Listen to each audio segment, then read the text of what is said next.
Hey, good morning, everybody. It's about 4:45, July 1st, 2024. Just wanted to reach out, wish you all a very prosperous July. Rents are coming in. Already had one that hit the account this morning. Had about 4 or 5 people actually pay early this month already. And with doing this renovation on this house that we are, been burning through a lot of money. It's like every time going to, Home Depot or Lowe's, it's like a minimum of 300. Well, you end up doing that 6 or 7 times in 1 week, plus payroll, plus this, and then before you know it, you've blown through, it's not hard to go through 5,000-10,000 in 1 week. And then yesterday I went and ordered the stove and the refrigerator. So that right there was, 3,500. Still got to get the washer dryer, the dishwasher, and kitchen cabinets, and so that's going to end up being probably another 7,000 right there. It'll definitely be real close to 20,000 that I'll spend in the next 2 months getting this place to the point where he can go ahead and move in. So,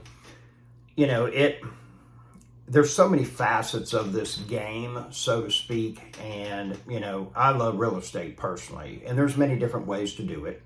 The biggest attraction for me had to do with consistent cash flow every month, because I wanted to get to a point where, and I am dependent on the people to pay their rent, okay? But it's not the same in the sense of if you're selling a service or a product that is not necessary to survive. Granted, we have a huge homeless population in this country. However, most people do need shelter to be able to survive, okay? Can you get along without it? Yeah, that's evident. However, most people choose not to, as opposed to we'll say filet mignon dinner. When the economy starts to go, then, the higher end tickets, those sales really start to slow down. It's a funny thing that when the economy starts going bad, one of the things that does sales exponentially go up is women's lipstick. It changes the mood, makes them feel better, and it's a low point of entry. It doesn't cost a whole lot. So, there's different things to start watching that while things are occurring and whatnot. And this weekend, I had a great opportunity. A gentleman reached out, Darren from Tennessee, and he was in Orange Beach area, Perdido Key area, vacationing, and said, left a comment, and I said back, hey, call me or send me a phone number. He did, and we got up, and Saturday we went and had lunch.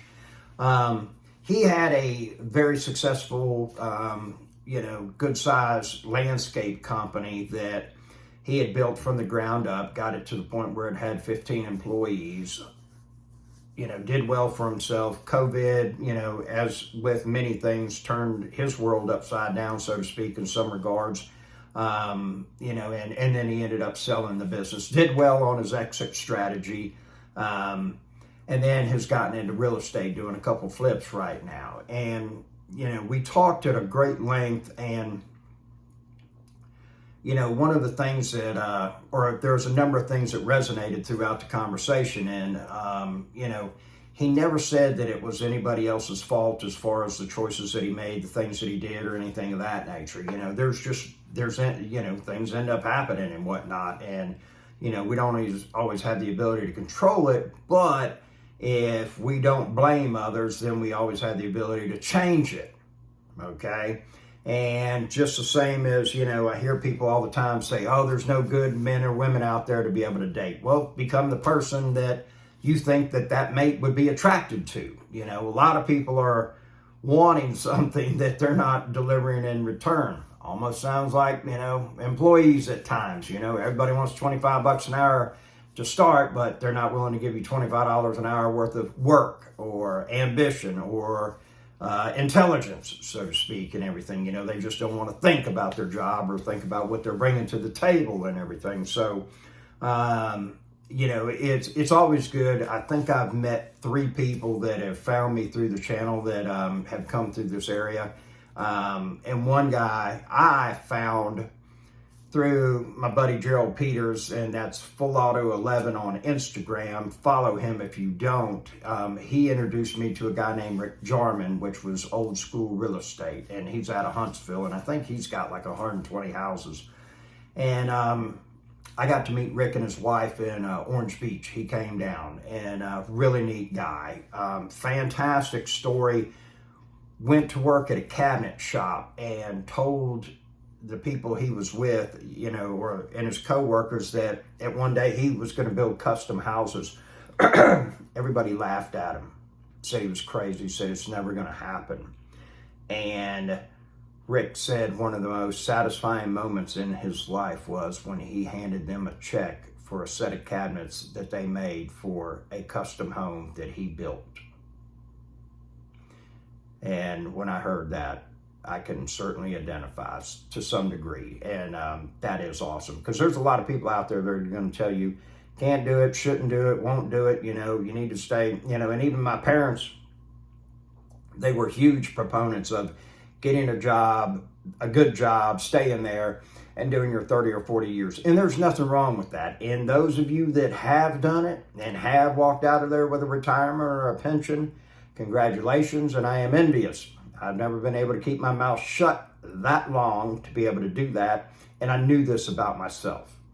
And so I took control of my financial destiny many years ago, and God knows how many jobs I've had since I was 16. I asked my parents to buy me a Harley for my 16th birthday. They said no, so I dropped out of high school, went to work roofing houses, and bought my first motorcycle 3 months later. The thing about it is, it was funny because they said they really regretted telling me no on that one. And I did go back and I did get a GED, and then I actually got a 2-year degree in industrial electricity about 10 years later.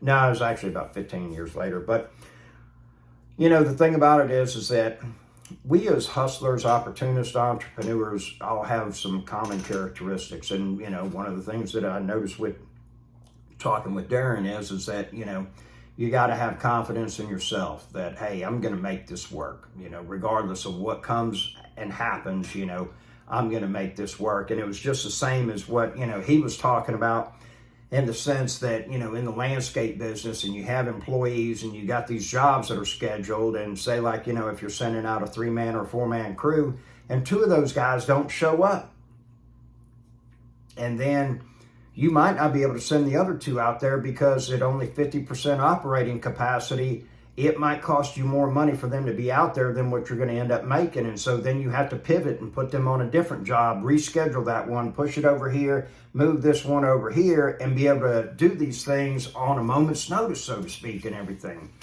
And I am reading a book that is Man Up by Bedros Keuilian. And one of the things that he talks about is that a common characteristic among successful people is making decisions quickly.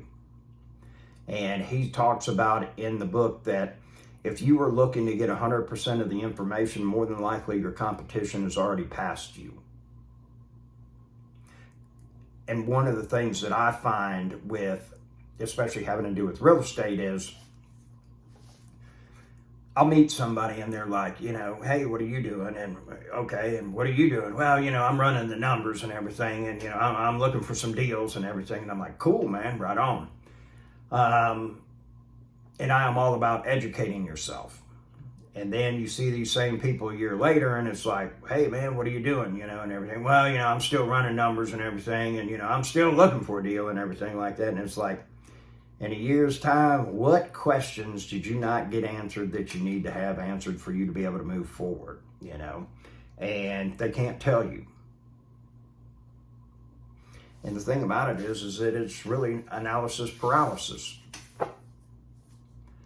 And everybody wants this thing to be safe, secure, unfailing, and easy.